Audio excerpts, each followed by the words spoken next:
Hey everyone, welcome to another $1,000 strap search. I've got my $1,000 in singles here and I'm about to show you what I found. But before I do, let's talk about this week's tip. Now, I am very old school. There's a lot of people who are so into modern technology. They Google everything. If they want to know a price, they'll check auction results. They'll go online and see what it sold for here and what it sold for there.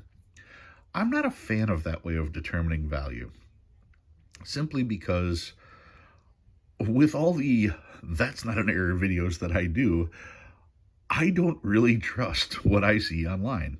If you can fool somebody into believing a non-error is worth $1,000, well, then you can easily fool somebody to believe that a regular note is worth more than it actually is. So going through auction results isn't necessarily accurate. Yes, it does show what someone paid for it, but what someone paid for that bill isn't necessarily what the bill is worth. There's a lot of things that are overpriced on the internet. And if you're using the internet to judge whether the internet is accurate, well, let's just say that's like using information in one book to prove that the one book is correct.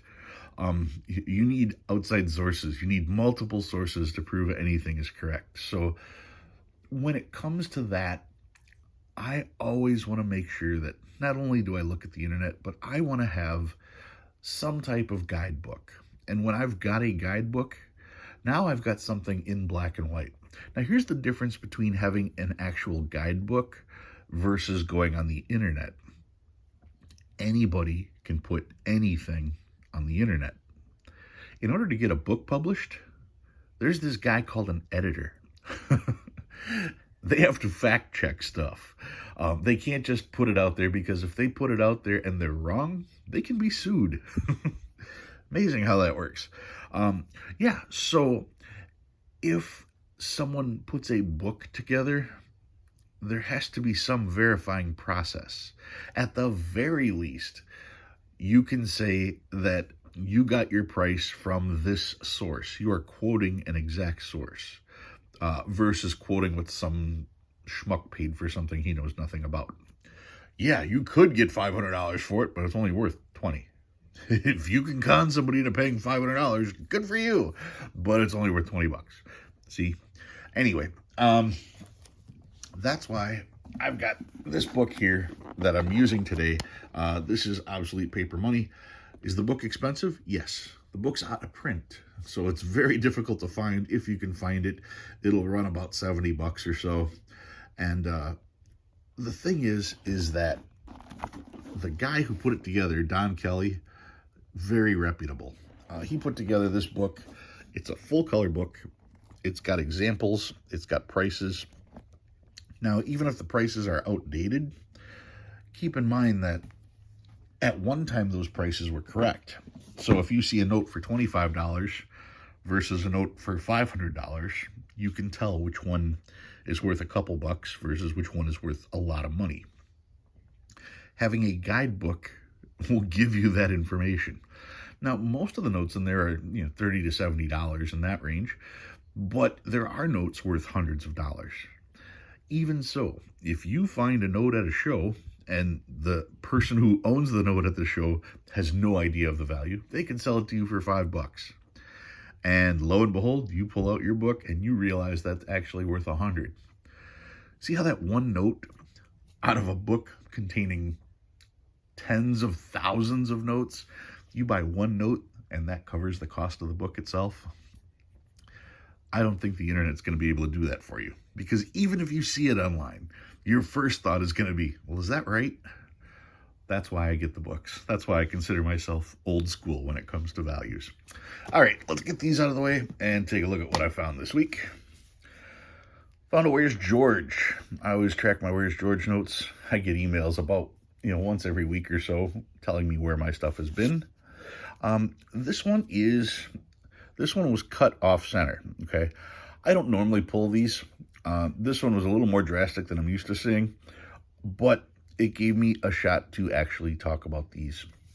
You can see how wide it is here, how thin it is here. Yeah, it's a little off cut, maybe worth $1 or $2 more. But normally for these to have any significant value, you want that cut to be into the printing. And the thing is, if I look at the back of this note, it also has a narrow margin on this side compared to the wide margin here. So this is not a printing error. It's literally a cutting error. And it's in good shape too. So I decided to pull that just so I could talk about the cutting errors or non-errors. Like I said, you want it to actually get into the print for it to be any value. This one, yeah, maybe this might be worth like $2. You know, it's in good condition like this one is. It's worth holding on to just to have an example. All right, not an error. Some of you are going to swear up and down that this is an under-inking error. Because look at how faded the background is compared to how dark the seals are and the numbers. No, that's not. How can I possibly determine that? Well, let me just set these down here. First of all, the paper quality. This feels like a wet rag. Okay, it's just the paper quality is trashed. Secondly, when they print notes, the first thing they do is they print the back of the note. And you can see the back of this note is also trashed. So they print the backs of the notes, and they can come back days or weeks or months later to actually print the front of the note, okay? Which means in order to print the back with an error, an under-inked error like this, what are the odds that that got by inspection and made it to the printing table where they printed the front of the note, and that too has an under-inking error, okay? So if this was legit, that means that not only is the front an under-inking error, but the back would also have to be an under-inking error. That doesn't happen. You don't get printing errors on both sides. You don't. It just doesn't happen. So the question then remains is, why is the serial number in the seals so dark? Well, this is everything that you're seeing on this note here is called the third print. And the third print is what gives a note its value, okay? Every note has a serial number, so it can be identified. If a note doesn't have a serial on it, technically it doesn't have value. If you go to the bank and you have a note that's in terrible condition, as long as they can verify that you didn't tear the note in half and try to get $1 for this half and $1 for this half, they will refund your money, okay? That is the importance of the seals and the serial numbers. So these are always printed dark. If anything, what's the best way to put it? The background here with George and all the writing is called intaglio printing, where there are grooves. They take a metal plate and they put grooves in the plate, put ink on there, and then wipe the ink away. So the only ink on the metal plate is inside the groove. Then they force the paper into those grooves. That's how you get the texture quality of the inking on the paper, which means all of the ink is raised. Now, the seals are stamped. Okay, so those are flat. And if there's any damage to the surface of the bill, first and foremost, this is the stuff that is likely to be damaged first. Secondly, these are put on much thicker because, like I said, they give it value. So without having these stamps visible, there's no value. That's why these are always so much darker than the back. So yeah, this is just $1 that is extremely damaged. You find a lot of this stuff, a lot of people trying to claim these are errors. What you want to find is a note that looks like this, but that it is extremely crisp, and only on one side of the note is there under inking. Then you know it's legit. Other than that, most likely it's damage. Okay, got some trinaries. Let's see, 1s, 3s, and 7s on this one, 1s, 4s, and 8s here, 0s, 3s, and 5s, 2s, 3s, and 8s, 1s, 3s, and 8s. Quads. This has quad zeros. This was interesting because the quad zeros with a fifth are at the end, and people tell me that you can't find those. And yes, you can. They're there. Quad zeros at the end. Another quad zeros here. Quad 3s. Quad 6s. Quad 7s with a fifth. And some stars. 2017A. 2017A. Another Always checking to see if the stars are filled. Another 2017. There's a 2017. 2017 once again. So I had a good pull this week. More 2017s. This one's nice and clean. This one's got writing, so it's going to go away, but that's a 2009 star note, so that's pretty cool. Older notes, 2003A, 2003A. Once again, I saved these because they're 20 years old. And it's paper. You don't see that. 2003A, another 2003A, another one. Found a lot of them this week. Here's just a 2003 series. And a couple of those. And there's still there's 2001. 2001, 1999, 99, 1995, crisp, not a web note from Minnesota, so that's good.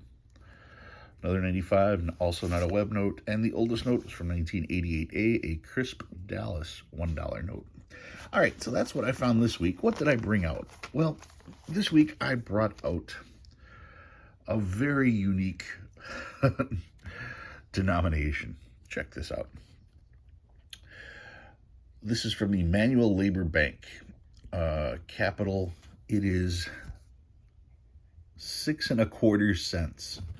Yes, how's that for a fractional? It's a fractional. Now, this is actually, this was a note put out by a bank. You can see here, Manual Labor Bank, Capital, and if we read the fine print, it says secured in trust on real estate and publicly recorded $500,000. Okay, so $500,000 in real estate was recorded, and that was used to back this particular note. Philadelphia banknotes. You can see it is hand signed. If you try to read it, it says, "I promise to pay